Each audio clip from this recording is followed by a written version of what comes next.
पेशावर की टीम ने अपना पीएसएल के इस एडिशन में दूसरा मैच जीत लिया है। इस जीत से ज़्यादा खुशी मुझे इस बात की है कि बाबर ने आज मैच को फिनिश किया और बाबर की बैटिंग बहुत मैच्योर और डिफरेंट लग रही थी आज। बाबर की बैटिंग की हम बाद में बात करेंगे, पहले हम बात करते हैं इस मैच की। देखिए, लाहौर की team from the very first ball जो है वो पीछे थी और पावर प्ले में 5 आउट हो जाए इसका मतलब कि आप पूरे मैच के अंदर जो है नीचे लाके खेलेंगे, अटैक नहीं कर सकते। कैचर ने जैसे भी करके 130 रन का टारगेट आ गया। दूसरा जो इन्होंने गलती की बेसिकली लाहौर ने, जो बॉलिंग में जो मुझे लगा, बैटिंग तो ठीक है, बैटिंग तो बिल्कुल पूरी फ्लॉप गई है, लेकिन जो बॉलिंग में मुझे लगा शहीन शाह अफरीदी को ये चाहिए था कि अपने और हारिस रऊफ के पहले 4-4 ओवर करवा लेता, क्योंकि दो दो ओवर में 2 आउट हो चुके हुए थे। एक दफ़ा जल्मी जो है वो अंडर प्रेशर आ चुकी हुई थी।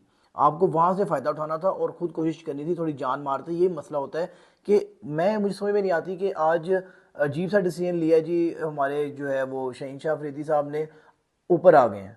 आप वही, अगर आप सिकंदर रजा को ऊपर भेजते तो कम से कम आपका 15 से 20 स्कोर ऊपर होती, तो शायद जो है वो रिजल्ट डिफरेंट हो जाता, या फिर इतना बड़े मार्जिन से आपको इतने बड़े मार्जिन से आपको हार का सामना ना करना पड़ता।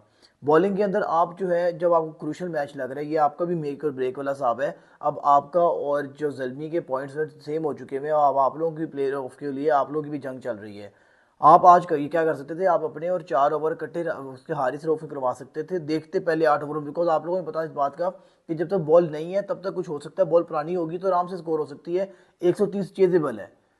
तो यहाँ पर कैप्टनसी में मुझे फ्लॉज नजर आए। दूसरी चीज़ ये है कि आपने एक्स्ट्रा अटैक नहीं किया, ना स्लिप रखी हुई है, कुछ भी नहीं है, एक्स्ट्रा अटैक नहीं किया, क्योंकि आप लोगों को पता था अगर पेशावर ने 20 ओवर खेले तो ईरान बड़ी आसानी से चेज हो जाएंगे।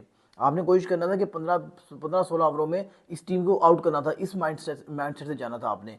लेकिन फिर वो आपकी डिफेंसिव कैप्टनसी और यही बात हुई कि आपको इस वजह से हार का सामना करना पड़ा। बाकी इस मैच के अंदर जो मुझे सबसे अच्छी चीज़ लगी, बाबर आजम की हम बात करते हैं, जो मेन मेरा टॉपिक था आज। देखिए, बाबर की जो इनिंग्स है आपने देखे उन्होंने कैसे क्राफ्ट किया है। उनका 200 का स्ट्राइक रेट भी रहा है।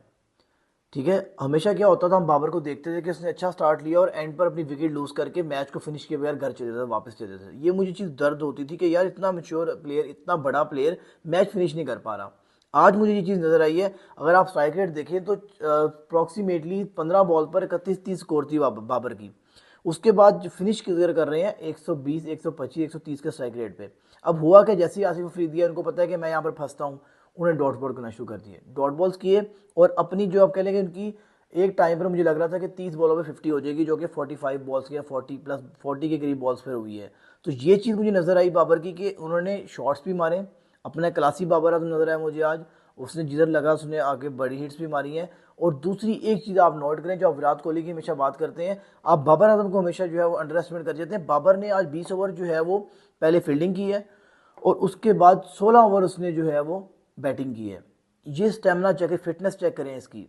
तो ये आपको जो है स्पोर्ट्समैनशिप सिखाती है। अगर बाबर ने ऐसी 3 से 4 इनिंग्स खेल ली, then I can bet you on this के बाबर जो है दुनिया के ग्रेटेस्ट प्लेयर्स में अपना नाम बना लेंगे। अभी ऑलरेडी बना रहे हैं, लेकिन मैं ये कह रहा हूँ अगर उसको ये चीज़ जो मेच्योरिटी आज दिखाई है, अगर ये मेच्योरिटी 2 से 3 इनिंग्स में इसने कंटिन्यूसली दिखा दी, तो इट मीन्स कि वो समझ जाएगा कि हमें क्रिकेट में क्या चाहिए, और बाबर जो है दुनिया का एक बहुत बड़ा नाम बन के बाहर निकलेगा।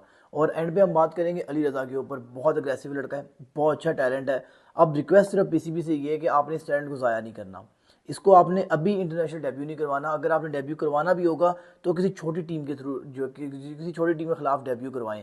इस लड़के की पेस भी 140-145 है, बाउंसर भी मार रहा है, यॉर्कर्स भी कर रहा है। और एक जो चीज़ मुझे अच्छी लगी ना, एग्रेशन।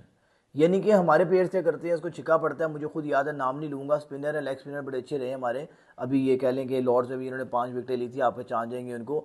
उनको छिका पड़ा है तो वो ऐसे हंस रहे हैं। आप, मैं ये कहता हूँ कि देखें, आपकी दोस्ती यारी किसी के साथ भी है, वो ऑफ द फील्ड है। ऑन द फील्ड वो आपका हरीफ है, आपने उसे मैच जीतना है, अपने मुल्क को रिप्रेजेंट कर रहे हैं, अपनी जो है वो लीग में रिप्रेजेंट कर रहे हैं, तो आपने एग्रेशन दिखाने की, दोस्तियाँ नहीं निभानी। होता क्या था हमारे अक्सर बैट्समैन बॉलर्स के साथ, चिका पड़ा जी तो हंस रहे हैं उनके साथ। ये लड़का ऐसा ही हंसता नहीं है, ये लड़के आता है, इसको मार भी पड़ी है पीएसएल के मैच में।